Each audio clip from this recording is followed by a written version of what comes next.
একটি নারকেল গাছে ৫টি মাথা।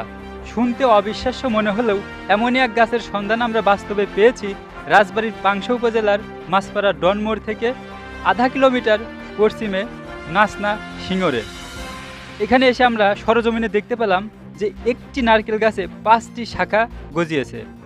সাধারণত একবীজপত্রী উদ্ভিদ, এই ধরনের একবীজপত্রী উদ্ভিদ যেমন খেজুর, নারকেল, তাল গাছ এ ধরনের গাছে কিন্তু সচরাচর একের অধিক কাণ্ড দেখা যায় না। তবে এরকম ঘটনা কিন্তু আমরা সোশ্যাল মিডিয়ায় প্রায়ই দেখে থাকি। এবার আমরা সরজমিনে দেখতে পেলাম এই মাছপাড়া ইউনিয়নে। এখানে একটি নারকেল গাছেই পাঁচটি মাথা দেখা গিয়েছে।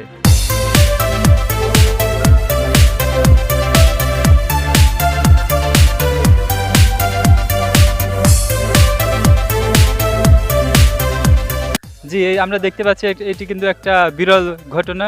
সচরাচর কিন্তু এরকম দেখা যায় না যে একটি গাছে কিন্তু ৫টা নারকেল গাছের, একটি নারকেল গাছে ৫টি মাথা। সুপারি, খেজুর এই ধরনের গাছে কিন্তু এককাণ্ড বিশিষ্ট গাছে কিন্তু সচরাচর দেখা যায় না। এটা পাঙ্কা থানার ভিতর তো দেখা যায় না। এবং আশেপাশে অনেক দূর দূরান্তেও কিন্তু এটা দেখা যায় না। তো এলাকায় দেখা গেছে। হ্যাঁ, এই জায়গায় দেখা যাচ্ছে ৫টা মাথা। তো এটা হচ্ছে কতদিন যাবত হয়েছে?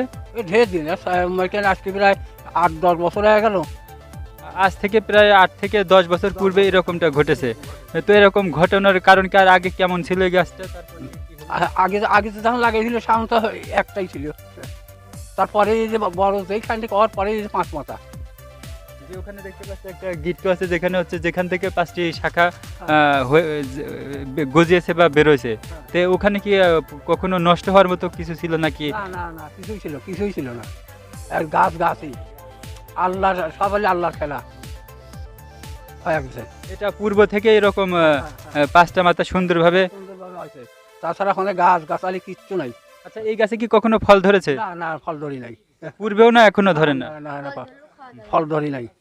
আবার এই যে লোকমুখে শোনা যাচ্ছিল এখানে নাকি এই গাছে নাকি কাটা নিষেধ এবং এই গাছে নাকি ভয় পায় এবং ৫ মাথাওয়ালা নাকি সাপও দেখা গেছিল। এটা কি সত্য কি না? না, এইটা তো শুনি টুনি নাই। হ্যাঁ? সাপ তোমার ছেলে ফেলে দেখতে পারে, একটা সাপ জাতি জাতি পারে, তাছাড়া ওটা কিছু না। তবে ৫ এটা হচ্ছে একটা আল্লাহর নিদর্শন বলতে পারি। হ্যাঁ, আর এই আসল কথা, আল্লাহর খেলা। আসসালামু আলাইকুম হুজুর ভাই, কেমন আছেন? আলহামদুলিল্লাহ ভালো আছি। তো আপনাদের এলাকায় এই যে একটা নারকেল গাছে ৫টা শাখা বেরোয়েছে বা ৫টা মাথা বেরোয়েছে, সেটা তো দেখতে আসলাম। তো এটার ব্যাপারে আপনার কাছ থেকে কিছু জানতে চাচ্ছিলাম যে আপনি কি আমাদের কিছু তথ্য দিতে পারবেন এই গাছটার ব্যাপারে? এই গাছটা এরকম এখানে রয়েছে এবং এই এলাকার মানুষ এটা দেখে, হ্যাঁ, এই গাছটা কখনো কাটা হয় কিনা বা এই গাছের জন্য কেউ ভয় পায় কিনা, এই ব্যাপারে যদি একটু বলতে আর কি। জি, এই গাছে মেলার দিন আগে একটি ছেলে উঠেছিল, কিন্তু সে পড়ে যায়, হাড় ভাঙে গেছিল। কিন্তু এই গাছে কেউ উঠতে পারে না, ভয়ঙ্কর গাছ এটা। তুমি কি কখনো উঠে ট্রাই করে দেখেছো? জি না, তুমি ভয় কখনো এটা ট্রাই করোনি? এই গাছে একটা ৫ মাথাওয়ালা সাপ দেখা গেছিল। কতদিন আগে এটা দেখা গেছিল? তাও বছর খানিক। প্রায় বছর খানেক পূর্বে ৫ মাথাওয়ালা একটা সাপ দেখা গেছিল। তারপর থেকে কি এই গাছটার মাথায় এরকম ৫টা হয়েছে? জি আগে কি এক মাথা ছিল? না, আমরা আগে জানতাম না, তারপর আসার পরে দেখছিলাম কিছু। আর এই গাছটা শুরু থেকেই দীর্ঘদিন ধরেই এরকম ৫টা মাথায় গাছের। তো এখানে কি লোকে ভয় পায় নাকি, কি জন্য বলছিল যে রাতের বেলায় চলাচল করতে? রাত্রের বেলা এখান দিয়ে কেউ, ছোট মানুষ বড় মানুষ বেশিরভাগই চলাচল করে না।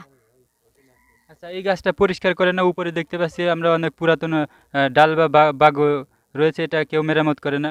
জি না, এটা কেউ ভয় তুলতে পারে না, কথা শুনে চলে যায়। আচ্ছা, ধন্যবাদ। আমরা এখন এই গাছটা একটু দেখি।